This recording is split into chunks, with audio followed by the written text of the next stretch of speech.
अध्याय 8 स्थानीय शासन। परिचय। केंद्रीय और प्रादेशिक स्तर पर निर्वाचित सरकार की मौजूदगी ही किसी लोकतंत्र के लिए काफी नहीं।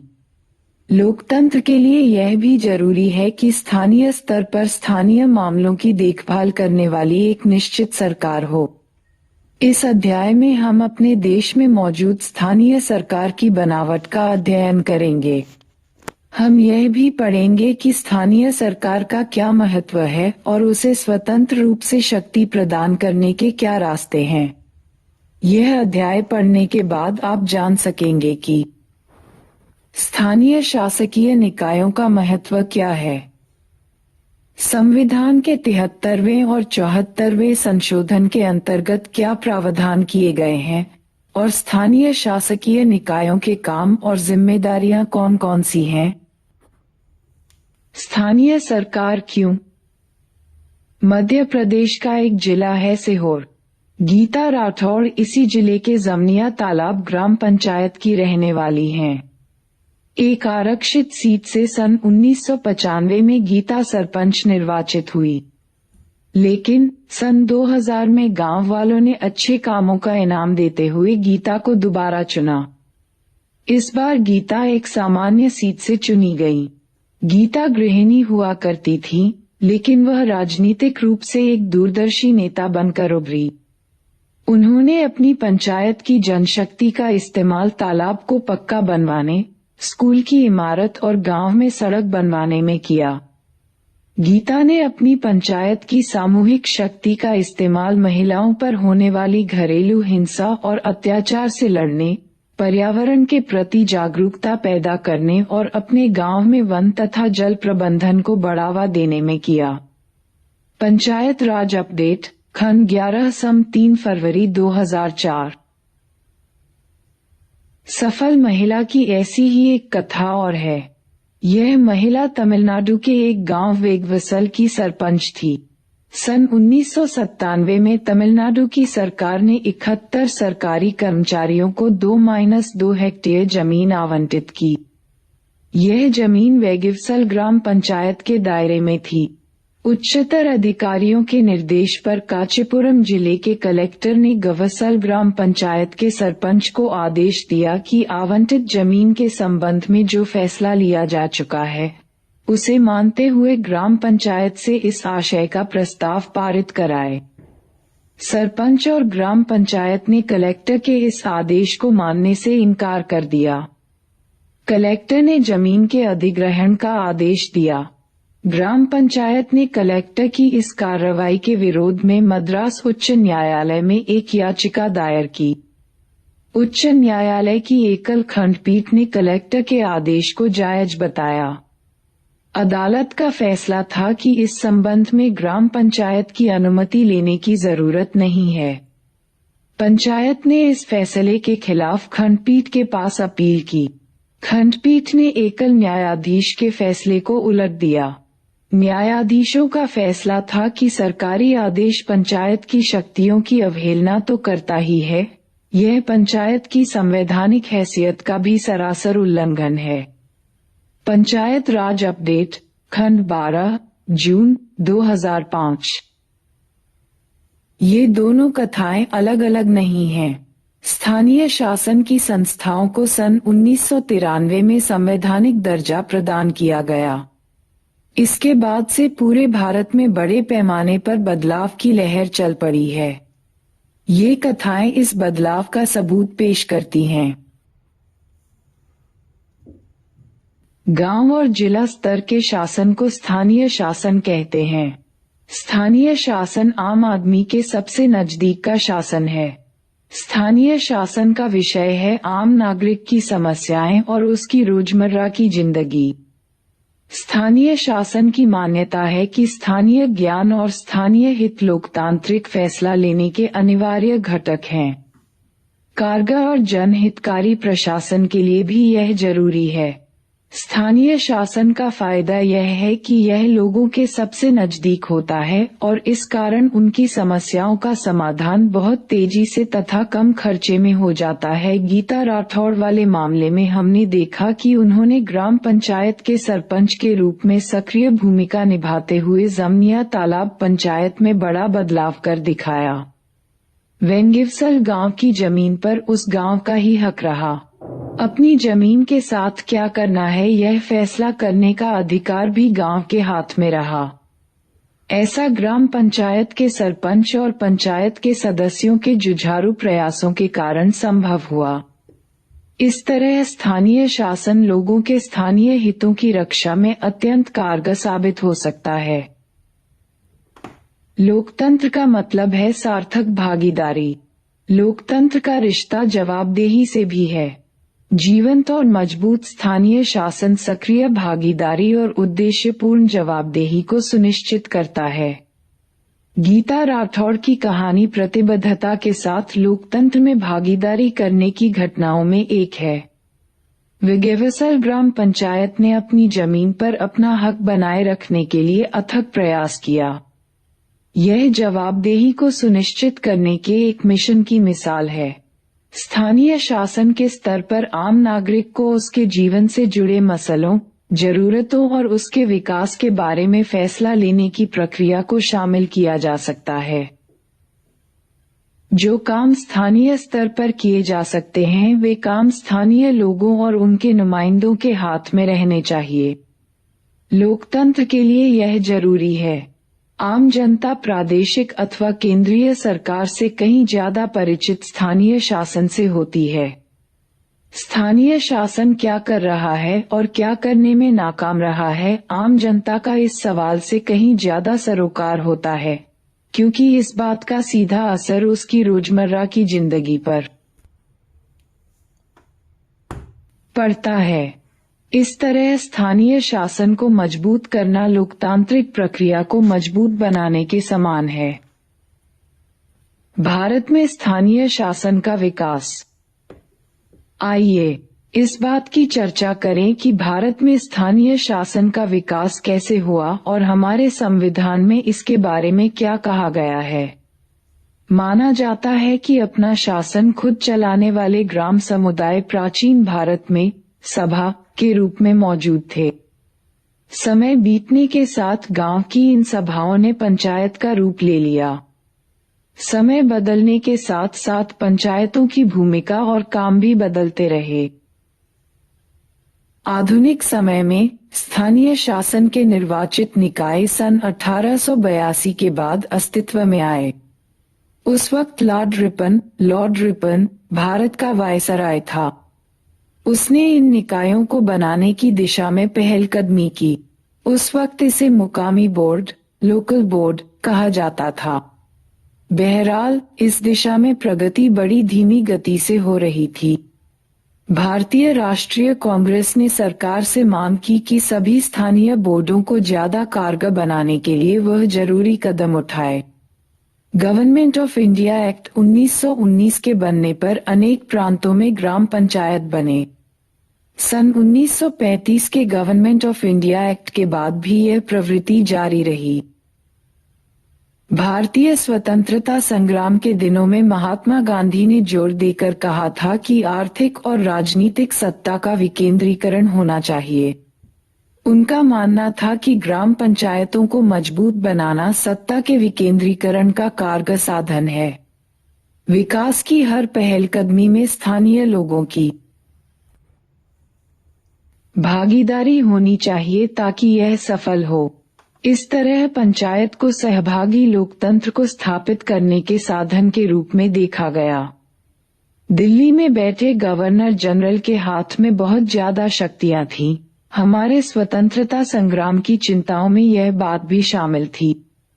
इस कारण हमारे नेताओं के लिए आजादी का अर्थ एक आश्वासन था कि फैसला लेने में तथा कार्यपालिका और प्रशासनिक शक्तियों के इस्तेमाल में विकेंद्रीकरण होगा। भारत की आजादी का मतलब होना चाहिए समूचे भारत को आजादी की शुरुआत सबसे नीचे से होनी चाहिए।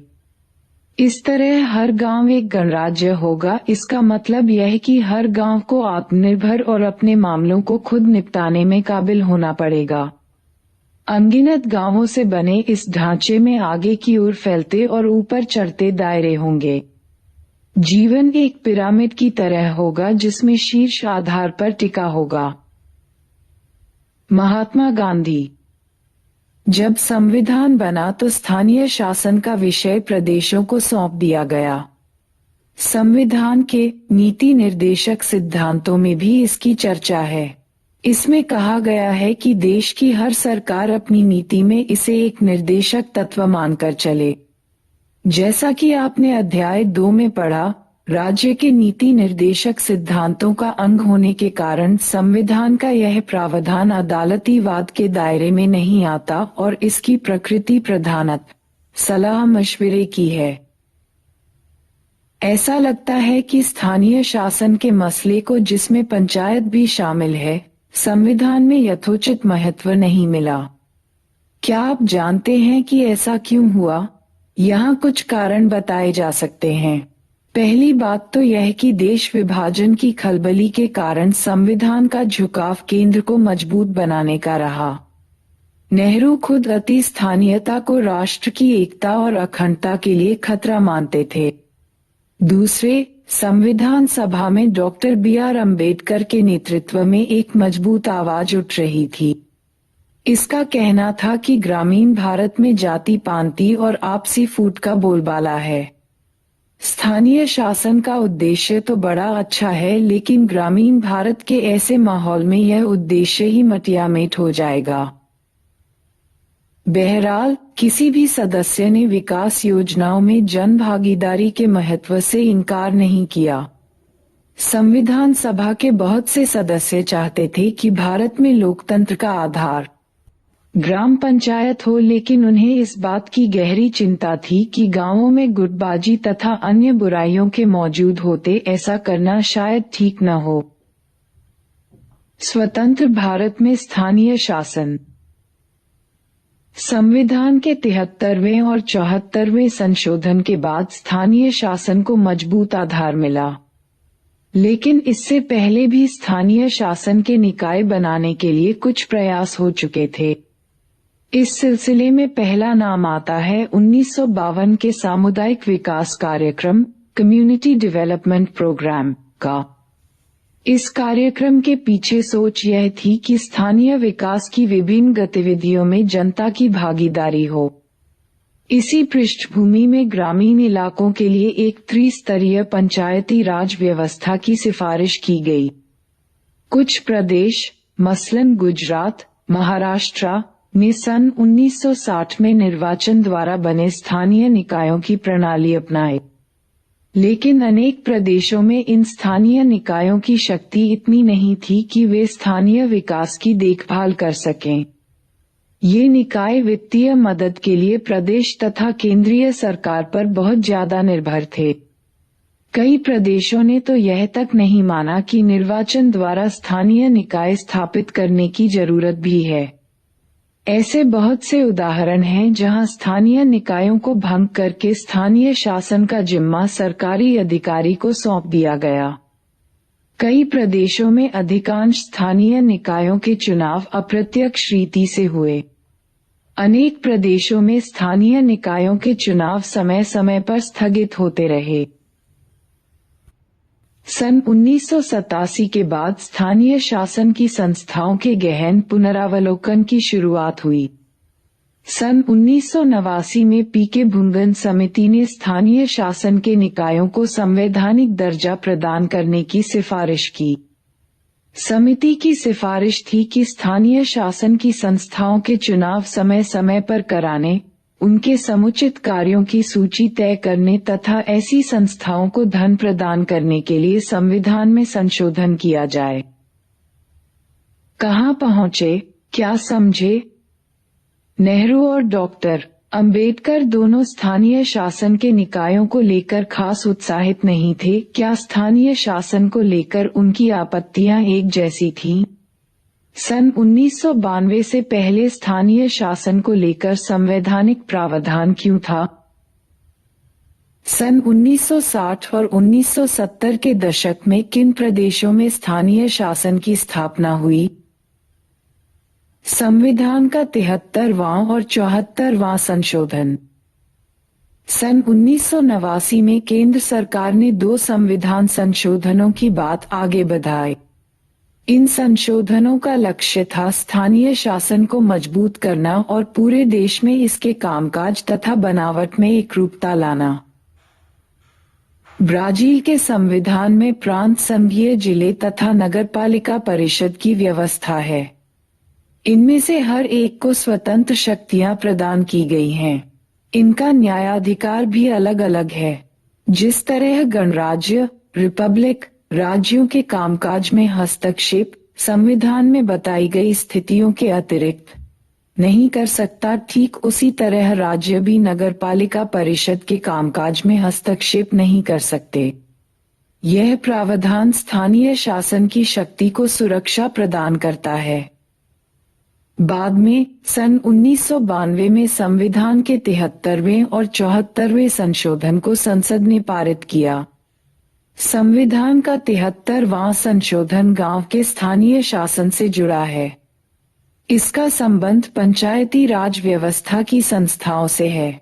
संविधान का 74वां संशोधन शहरी स्थानीय शासन, नगरपालिका से जुड़ा है। सन 1993 में 73वां और 74वां संशोधन लागू हुए। हमने पहले देखा कि स्थानीय शासन को राज्य सूची में रखा गया है। प्रदेशों को इस बात की छूट है कि वे स्थानीय शासन के बारे में अपनी तरह का कानून बनाएं। लेकिन संविधान में संशोधन हो जाने के बाद प्रदेशों को ऐसे कानून बदलने पड़े ताकि उन्हें संशोधित संविधान के अनुरूप किया जा सके। प्रदेशों को इन संशोधनों के आलोक में स्थानीय शासन के अपने अपने कानूनों में जरूरी बदलाव करने के लिए 1 वर्ष का समय दिया गया। 73वां संशोधन। आइए अब हम 73वें संशोधन के कारण पंचायती राज व्यवस्था में आए बदलावों की जांच करें। त्रिस्तरीय बनावट। अब सभी प्रदेशों में पंचायती राज व्यवस्था का ढांचा त्रिस्तरीय है। सबसे नीचे यानी पहली पायदान पर ग्राम पंचायत आती है। ग्राम पंचायत के दायरे में 1 अथवा 1 से ज्यादा गांव होते हैं। मध्यवर्ती स्तर यानी बीच का पायदान मंडल का है, जिसे खंड, ब्लॉक या तालुका भी कहा जाता है। इस पायदान पर कायम स्थानीय शासन के निकाय को मंडल या तालुका पंचायत कहा जाता है। जो प्रदेश आकार में छोटे हैं वहां मंडल या तालुका पंचायत यानी मध्यवर्ती स्तर को बनाने की जरूरत नहीं। सबसे ऊपरले पायदान पर जिला पंचायत का स्थान है। इसके दायरे में जिले का पूरा ग्रामीण इलाका आता है। संविधान के 73वें संशोधन में इस बात का भी प्रावधान है कि ग्राम सभा अनिवार्य रूप से बनाई जानी चाहिए। पंचायती हलके में मतदाता के रूप में दर्ज हर वयस्क व्यक्ति ग्राम सभा का सदस्य होता है। ग्राम सभा की भूमिका और कार्य का फैसला प्रदेश के कानूनों से होता है। चुनाव। पंचायती राज संस्थाओं के तीनों स्तर के चुनाव सीधे जनता करती है। हर पंचायती निकाय की अवधि 5 साल की होती है। यदि प्रदेश की सरकार 5 साल पूरे होने से पहले पंचायत को भंग करती है तो इसके 6 माह के अंदर नए चुनाव हो जाने चाहिए। निर्वाचित स्थानीय निकायों के अस्तित्व को सुनिश्चित रखने वाला यह महत्वपूर्ण प्रावधान है। संविधान के 73वें संशोधन से पहले कई प्रदेशों में जिला पंचायती निकायों के चुनाव अप्रत्यक्ष रीति से होते थे और पंचायती संस्थाओं को भंग करने के बाद तत्काल चुनाव कराने के संबंध में कोई प्रावधान नहीं था। आरक्षण। सभी पंचायती संस्थाओं में 1/3 सीट महिलाओं के लिए आरक्षित हैं। तीनों स्तर पर अनुसूचित जाति और अनुसूचित जनजाति के लिए सीट में आरक्षण की व्यवस्था की गई है। यह व्यवस्था अनुसूचित जाति, जनजाति की जनसंख्या के अनुपात में की गई है। यदि प्रदेश की सरकार जरूरी समझे तो वह अन्य पिछड़ा वर्ग को भी सीट में आरक्षण दे सकती है।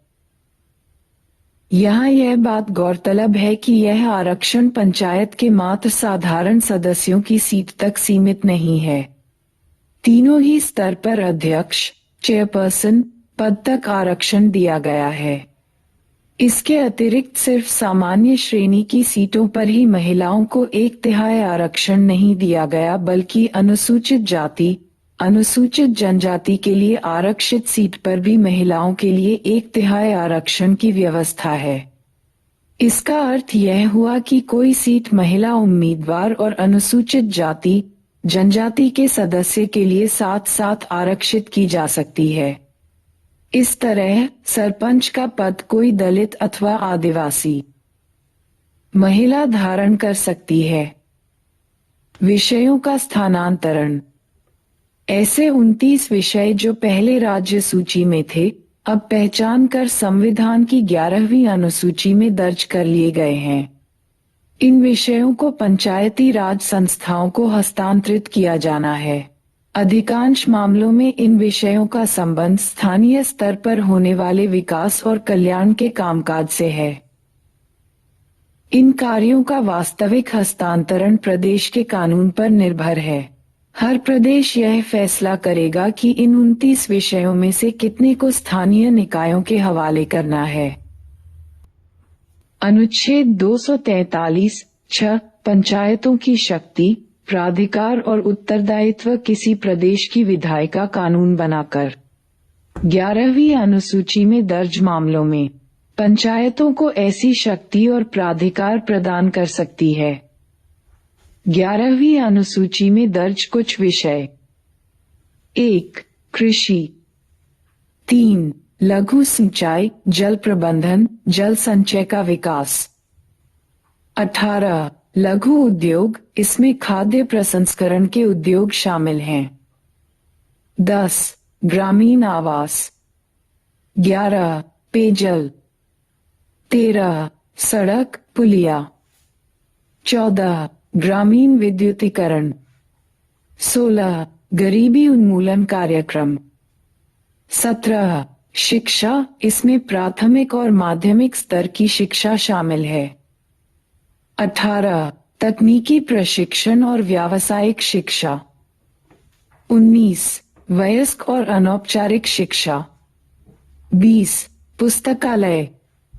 21. सांस्कृतिक गतिविधि। 22. बाजार और मेला। 23. स्वास्थ्य और साफ सफाई, इसमें अस्पताल, प्राथमिक स्वास्थ्य केंद्र तथा डिस्पेंसरी शामिल हैं। 24. परिवार नियोजन। 25. महिला और बाल विकास। 26. सामाजिक कल्याण। 27. कमजोर तबके का कल्याण, खासकर अनुसूचित जाति और अनुसूचित जनजाति का। 28. सार्वजनिक वितरण प्रणाली। भारत के अनेक प्रदेशों के आदिवासी जनसंख्या वाले क्षेत्रों को 73वें संशोधन के प्रावधानों से दूर रखा गया था। ये प्रावधान इन क्षेत्रों पर लागू नहीं होते थे। सन 1996 में अलग से एक अधिनियम बना और पंचायती व्यवस्था के प्रावधानों के दायरे में इन क्षेत्रों को भी शामिल कर लिया गया। अनेक आदिवासी समुदायों में जंगल और जल, जोहर जैसे साझे संसाधनों की देखरेख के रीति रिवाज मौजूद हैं। इस कारण नए अधिनियम में आदिवासी समुदायों के इस अधिकार की रक्षा की गई है। वे अपने रीति रिवाज के अनुसार संसाधनों की देखभाल कर सकते हैं। इस उद्देश्य से ऐसे इलाकों की ग्राम सभा को अपेक्षाकृत ज्यादा अधिकार दिए गए हैं और निर्वाचित ग्राम पंचायत को कई मायनों में ग्राम सभा की अनुमति लेनी पड़ती है। इस अधिनियम के पीछे मूल विचार स्वशासन की स्थानीय परंपरा को बचाना और आधुनिक ढंग से निर्वाचित निकायों से ऐसे समुदायों को परिचित कराना है। विविधता और विकेंद्रीकरण की भावना से इस विचार को संगति बैठती है। राज्य चुनाव आयुक्त। प्रदेशों के लिए जरूरी है कि वे एक राज्य चुनाव आयुक्त नियुक्त करें। इस आयुक्त की जिम्मेदारी पंचायती राज संस्थाओं के चुनाव कराने की होगी। पहले यह काम प्रदेश का प्रशासन करता था, जो प्रदेश की सरकार के अधीन होता है। अब भारत के चुनाव आयुक्त के समान प्रदेश का चुनाव आयुक्त भी स्वायत्त ऑटोनमस है। बहरहाल, प्रदेश का चुनाव आयुक्त एक स्वतंत्र अधिकारी है। उसका अथवा उसके कार्यालय का संबंध भारत के चुनाव आयोग से नहीं होता। राज्य वित्त आयोग प्रदेशों की सरकार के लिए हर 5 वर्ष पर एक प्रादेशिक वित्त आयोग बनाना जरूरी है। यह आयोग प्रदेश में मौजूद स्थानीय शासन की संस्थाओं की आर्थिक स्थिति का जायजा लेगा। यह आयोग एक तरफ प्रदेश और स्थानीय शासन की व्यवस्थाओं के बीच तो दूसरी तरफ शहरी और ग्रामीण स्थानीय शासन की संस्थाओं के बीच राजस्व के बंटवारे का पुनरावलोकन करेगा। इस पहल के द्वारा यह सुनिश्चित किया गया है कि ग्रामीण स्थानीय शासन को धन आवंटित करना राजनीतिक मसला न बने। 74वां संशोधन। जैसा कि पहले लिखा जा चुका है, संविधान के 74वें संशोधन का संबंध शहरी स्थानीय शासन के निकाय अर्थात नगरपालिका से है। शहरी इलाका किसे कहते हैं? मुंबई अथवा कोलकाता जैसे बड़े महानगरों को पहचानना बहुत आसान है, लेकिन जो शहरी इलाके गांव और नगर के बीच के होते हैं उन्हें पहचान पाना इतना आसान नहीं। भारत की जनगणना में शहरी इलाके की परिभाषा करते हुए जरूरी माना गया है कि ऐसे इलाके में कम से कम 5000 की जनसंख्या हो। इस इलाके के कामकाजी पुरुषों में कम से कम 75% खेती बाड़ी के काम से अलग माने जाने वाले पेशे में हो, और जनसंख्या का घनत्व कम से कम 400 व्यक्ति प्रति वर्ग किलोमीटर हो। सन 2011 की जनगणना के अनुसार भारत की लगभग 31% जनसंख्या शहरी इलाके में रहती है। अनेक रूपों में 74वें संशोधन में संविधान के 73वें संशोधन का दोहराव है, लेकिन यह संशोधन शहरी इलाकों से संबंधित है। 73वें संशोधन के सभी प्रावधान मसलन प्रत्यक्ष चुनाव, आरक्षण, विषयों का हस्तांतरण, प्रादेशिक चुनाव आयुक्त और प्रादेशिक वित्त आयोग 74वें संशोधन में शामिल हैं तथा नगरपालिकाओं पर लागू होते हैं। संशोधन के अंतर्गत इस बात को अनिवार्य बना दिया गया है कि प्रदेश की सरकार कुछ एक निश्चित कार्य करने की जिम्मेदारी शहरी स्थानीय शासन की संस्थाओं पर छोड़ दे। ये कार्य संविधान की 12वीं अनुसूची में लिखे गए हैं। 73वें और 74वें संशोधन का क्रियान्वयन अब सभी प्रदेशों ने 73वें संशोधन के प्रावधानों को लागू करने के लिए कानून बना दिए हैं। इन प्रावधानों को अस्तित्व में आए अब 10 वर्ष से ज्यादा हो रहे हैं। इस अवधि 1994-2004 में अधिकांश प्रदेशों में स्थानीय निकायों के चुनाव कम से कम 2 बार हो चुके हैं। मध्य प्रदेश और राजस्थान तथा कुछ और प्रदेशों में तो अब तक 3-3 दफे चुनाव हो चुके हैं। आज ग्रामीण भारत में जिला पंचायतों की संख्या 600 से ज्यादा, मध्यवर्ती अथवा प्रखंड स्तरीय पंचायत की संख्या 6000 तथा ग्राम पंचायतों की संख्या 240,000 है। शहरी भारत में 100 से ज्यादा नगर निगम, 1400 नगरपालिका तथा 2000 नगर पंचायत मौजूद हैं। हर 5 वर्ष पर इन निकायों के लिए 32 लाख सदस्यों का निर्वाचन होता है। इनमें से 13 लाख महिलाएं हैं। यदि प्रदेशों की विधानसभा तथा संसद को एक साथ रखकर देखें तो भी इनमें निर्वाचित जनप्रतिनिधियों की संख्या 5000 से कम बैठती है। स्थानीय निकायों के चुनाव के कारण निर्वाचित जनप्रतिनिधियों की संख्या में भारी इजाफा हुआ है। यह बात एकदम जाहिर है कि 73वें और 74वें संशोधन ने देश भर की पंचायती राज संस्थाओं और नगरपालिका की संस्थाओं की बनावट को एकसा किया है। इन स्थानीय संस्थाओं की मौजूदगी ही अपने आप में बड़ी उपलब्धि है। इससे शासन में जनता की भागीदारी के लिए मंच और माहौल तैयार होगा। पंचायतों और नगरपालिकाओं में महिलाओं के लिए आरक्षण के प्रावधान के कारण स्थानीय निकायों में महिलाओं की भारी संख्या में मौजूदगी सुनिश्चित हुई है। आरक्षण का प्रावधान अध्यक्ष और सरपंच जैसे पद के लिए भी है। इस कारण निर्वाचित महिला जनप्रतिनिधियों की एक बड़ी संख्या अध्यक्ष और सरपंच जैसे पदों पर आसीन हुई है। आज कम से कम 200 महिलाएं जिला पंचायतों की अध्यक्ष हैं। 2000 महिलाएं प्रखंड अथवा तालुका पंचायत की अध्यक्ष हैं और ग्राम पंचायतों में महिला सरपंच की संख्या 80,000 से ज्यादा है। नगर निगमों में 30 महिलाएं मेयर, महापौर हैं। नगरपालिकाओं में 500 से ज्यादा महिलाएं अध्यक्ष पद पर आसीन हैं। लगभग 650 नगर पंचायतों की प्रधानी महिलाओं के हाथ में है। संसाधनों पर अपने नियंत्रण की दावेदारी करके महिलाओं ने ज्यादा शक्ति और आत्मविश्वास अर्जित किया है। इन संस्थाओं में महिलाओं की मौजूदगी के कारण बहुत सी स्त्रियों की राजनीति के काम धंधे की समझ पैनी हुई है। अनेक मामलों में पाया गया है कि स्थानीय निकायों के विचार विमर्श में महिलाओं की मौजूदगी उसमें नया परिप्रेक्ष्य जोड़ती है और चर्चा ज्यादा संवेदनशील होती है। अनेक मामलों में यह देखा गया है कि महिलाएं अपनी मौजूदगी दर्ज कराने में असफल रहीं अथवा महिला को पद पर आसीन कराकर परिवार का पुरुष उसके बहाने फैसले लेता रहा। लेकिन ऐसी घटनाओं में तेजी से कमी आ रही है। अनुसूचित जाति और जनजाति के लिए आरक्षण को संविधान संशोधन ने ही अनिवार्य बना दिया था। इसके साथ ही अधिकांश प्रदेशों ने पिछड़ी जाति के लिए आरक्षण का प्रावधान बनाया है। भारत की जनसंख्या में 16.2% अनुसूचित जाति तथा 8.2% अनुसूचित जनजाति है। स्थानीय शासन के शहरी और ग्रामीण संस्थाओं के निर्वाचित सदस्यों में इन समुदायों के सदस्यों की संख्या लगभग 6.6 लाख है। इससे स्थानीय निकायों की सामाजिक बुनावट में भारी बदलाव आए हैं। ये निकाय जिस सामाजिक सच्चाई के बीच काम कर रहे हैं, अब उस सच्चाई की नुमाइंदगी इन निकायों के जरिए ज्यादा हो रही है।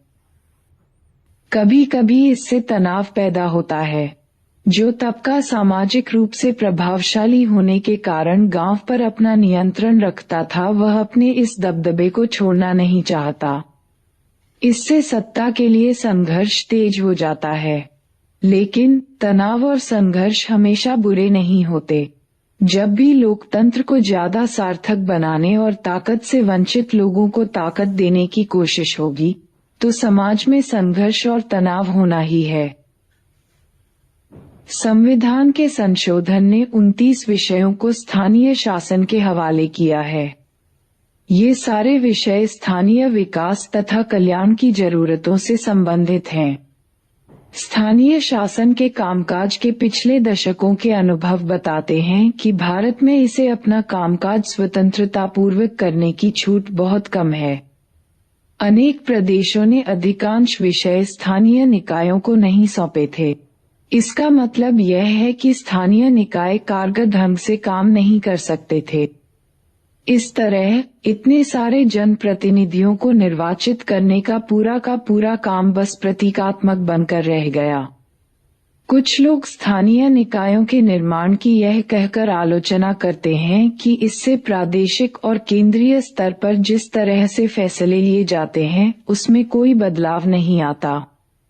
स्थानीय स्तर की जनता के पास लोक कल्याण के कार्यक्रमों अथवा संसाधनों के आवंटन के बारे में विकल्प चुनने की ज्यादा शक्ति नहीं होती। लोकतांत्रिक विकेंद्रीकरण के सफल उदाहरण के रूप में अक्सर लातिनी अमेरिका के देश बोलिविया का नाम लिया जाता है।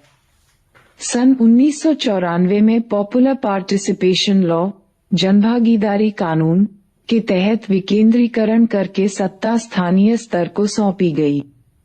इसके परिणामस्वरूप महापौर का लोकतांत्रिक चुनाव संभव हुआ। देश को नगरपालिकाओं में विभाजित किया गया और एक ऐसी प्रणाली अपनाई गई कि नई नगरपालिकाओं को धन स्वतः हस्तांतरित हो जाए। बोलिविया में 314 नगरपालिकाएं हैं। नगरपालिकाओं की अगुवाई जनता द्वारा निर्वाचित महापौर करते हैं। इन्हें प्रेसिडेंटे म्यूनिसिपल भी कहा जाता है। महापौर के साथ एक नगरपालिका केबिल्डो होती है। स्थानीय स्तर के देशव्यापी चुनाव हर 5 वर्ष पर होते हैं। बोलिविया की स्थानीय सरकार को स्थानीय स्तर पर स्वास्थ्य और शिक्षा सुविधा बहाल करने तथा आधारभूत ढांचे के रख-रखाव की जिम्मेदारी सौंपी गई है।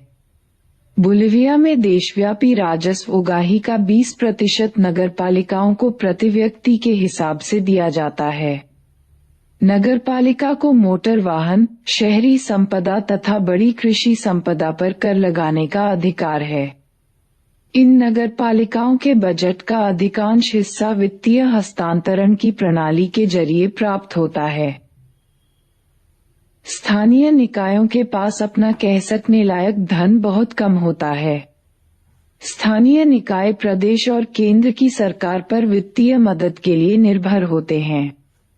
इससे कारगर ढंग से काम कर सकने की उनकी क्षमता का बहुत क्षरण हुआ है। शहरी स्थानीय निकायों का कुल राजस्व उगाही में 0.24% का योगदान है, जबकि सरकारी खर्चे का 4% इन निकायों द्वारा व्यय होता है। इस तरह स्थानीय निकाय कमाते कम और खर्च ज्यादा करते हैं। इसी कारण ये निकाय अनुदान देने वाले पर निर्भर होते हैं। निष्कर्ष: इस अनुभव से यही संकेत मिलते हैं कि स्थानीय शासन के निकाय एक एजेंसी की भूमिका निभाते हुए केंद्र और राज्य सरकार के विकास कार्यक्रमों को लागू करना जारी रखेंगे। स्थानीय शासन को ज्यादा शक्ति देने का मतलब है कि हम सत्ता के वास्तविक विकेंद्रीकरण के लिए तैयार रहें। आखिरकार, लोकतंत्र का मतलब होता है कि सत्ता की भागीदार जनता होगी। गांव और शहर के लोगों को यह फैसला लेने का अधिकार होना चाहिए कि किस नीति और कार्यक्रम को उन्हें अपनाना है और किसे नहीं। स्थानीय शासन के संबंध में जो कानून बने हैं वे लोकतंत्रीकरण की दिशा में महत्वपूर्ण कदम माने जाएंगे।